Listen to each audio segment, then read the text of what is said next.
Aksi kontroversial, promosi dengan melafalkan ayat suci Al-Quran berhadiah minuman keras dikecam oleh banyak pihak lantaran menyalahi aturan agama, bahkan dianggap kebablasan. Kita akan bahas ini bersama Ketua MUI Bidang Fatwa, Profesor Kiai Haji Asrorun Niam Soleh. Prof. Niam, selamat sore, Assalamualaikum. Waalaikumsalam warahmatullahi wabarakatuh. Terima kasih sudah bersedia bergabung bersama kami di Berita Satu Sore untuk hari ini. Sikap dari Majelis Ulama Indonesia soal kejadian ini. Silahkan Prof. Niam. Ya, terima kasih. Yang pertama tentu MUI menyayangkan aksi yang tidak terpuji yang menggunakan Al-Quran sebagai salah satu media untuk promosi minuman keras. Tentu ini tidak pada tempatnya. Karena apa? Karena Al-Quran itu sebagai kitab suci yang dimuliakan dan membacanya itu sebagai ibadah. Sementara minuman keras adalah produk terlarang yang dilarang secara eksplisit oleh Al-Quran. Menjadikan sayembara membaca Al-Quran dengan hadiah minuman keras tentu itu merendahkan kesucian Al-Quran dan juga berpotensi penodaan agama, saya kira. Karena itu penting untuk segera dilakukan langkah-langkah mitigasi.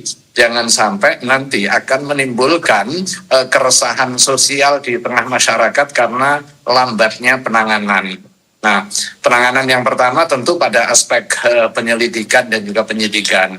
Kemudian yang kedua adalah klarifikasi dan juga tabayun para pihak yang terkait mulai dari MC, event organizer, kemudian produsen. Ada satu hal yang muskil saya kira.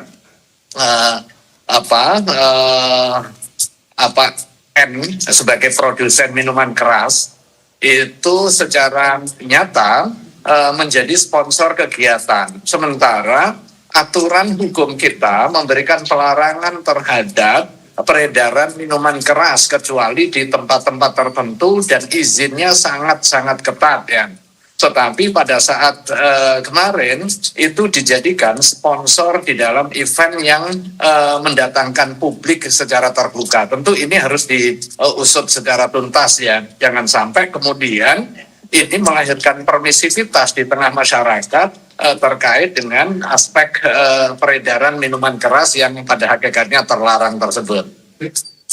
Baik Prof. Niam, jadi ada hal lain juga yang disoroti begitu soal bagaimana kemudian brand ini bisa menjadi sponsor sebuah acara yang mengundang keramaian.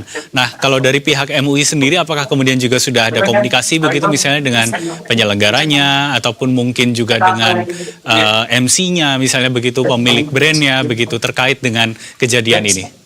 Ya tentu kami mengikuti perkembangan termasuk juga langkah-langkah tabayun yang dilakukan karena kita pasti tidak akan bisa menghukumi sebelum memperoleh tasawur masalah secara utuh.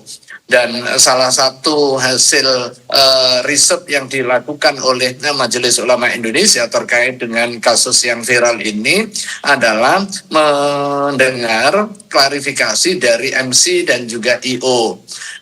Tetapi dari hasil klarifikasi tertulis tersebut belum mencerminkan excuse atau permaafan terkait dengan kasus yang ada. Misalnya itu spontanitas kok panjang. Kemudian terkait dengan pemberian reward, tentu ini bisa ditelisik lebih jauh. Kemudian penjelasan IO-nya mengecam. Saya kira di satu sisi iya, tetapi tentu tidak bisa lepas dari tanggung jawab. Klaster yang ketiga dari sisi produsennya tentu produsen yang menjadi objek gimmick itu adalah minuman keras. Bagaimana minuman keras itu bisa menjadi sponsor kegiatan itu, siapa yang bertanggung jawab dan bagaimana mekanismenya, ini perlu diklarifikasi lebih jauh.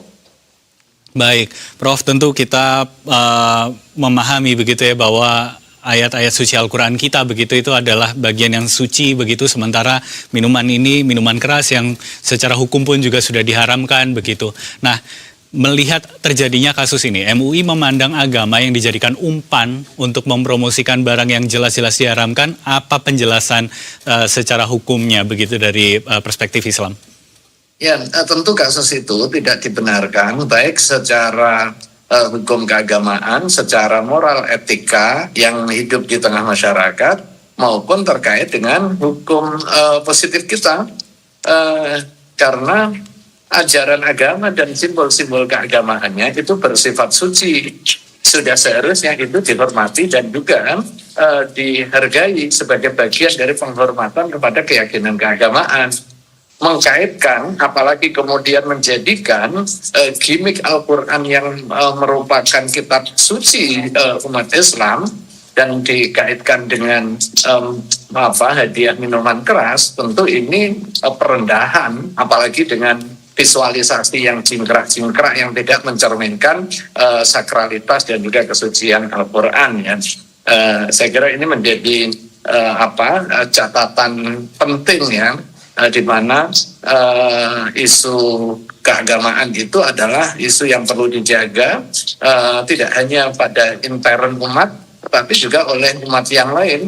Misalnya umat Islam nggak boleh juga menghina simbol-simbol agama non-Muslim hanya karena pengen bercanda atau pengen memberikan reward dan juga gimmick seperti ini. Demikian juga non-Muslim. Intinya, bagaimana kita punya tanggung jawab untuk membangun harmoni di dalam kehidupan masyarakat yang plural dari sisi agama, dari sisi suku, dari sisi antar golongan, untuk saling menghormati dan juga saling menjaga kehormatan masing-masing. Baik, Prof. Ini sudah ramai diperbincangkan oleh masyarakat begitu, kalau di media sosial disebut viral begitu ya. Dan banyak yang menganggap ini sebagai penodaan ataupun penistaan agama begitu. Apakah MUI sepakat dengan pandangan ini atau melihat bahwa ini bentuk kelalaian saja begitu? Karena kan kalau dari MC-nya kemudian dari penyelenggaranya mengatakan ini di luar dari brief yang seharusnya. Ya, kalau terkait dengan penilaian pastinya tentu MUI harus melakukan telaahan dan juga pendalaman secara lebih seksama ya. Kita akan mendengar kondisi faktualnya seperti apa. Sebelum saya bergabung ini tadi, saya juga sudah dikontak oleh salah seorang pengurus produsen makanan untuk bertemu dan juga bersilaturahim, memberikan tabayun. Ya tentu kita terbuka ya, tetapi jangan sampai kemudian tabayun itu membenarkan yang salah atau menyalahkan yang benar. Prinsipnya itu saya kira. Baik, jadi masih akan dilihat lebih dalam lagi begitu apa yang sebetulnya terjadi. Nah, ini kalau kita lihat kan banyak kasus yang seperti ini ataupun mungkin kasus lain juga begitu ya. Biasanya berakhir dengan video permintaan maaf ataupun kemudian kalau netizen menyebutnya minta maaf di atas materai begitu.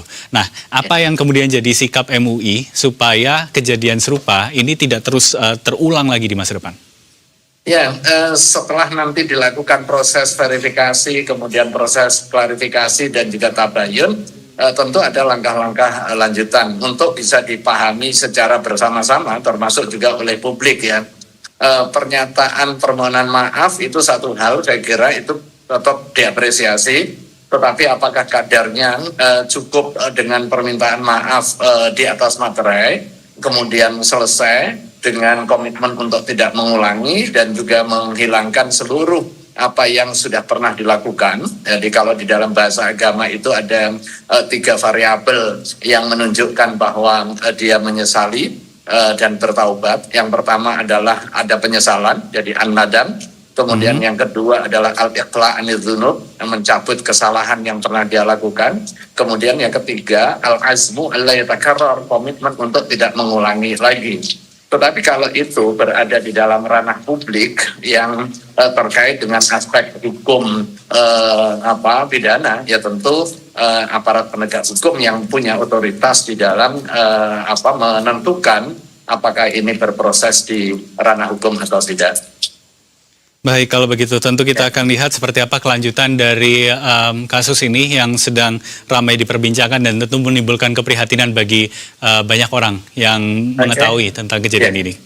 Ya, makasih banyak Mas. Baik, terima kasih banyak Ketua MUI Bidang Fatwa Profesor Kiai Haji Asroruniam Soleh sudah bergabung bersama kami di Berita Satu Sore untuk hari ini. Semoga sehat selalu Prof. Assalamualaikum warahmatullahi wabarakatuh.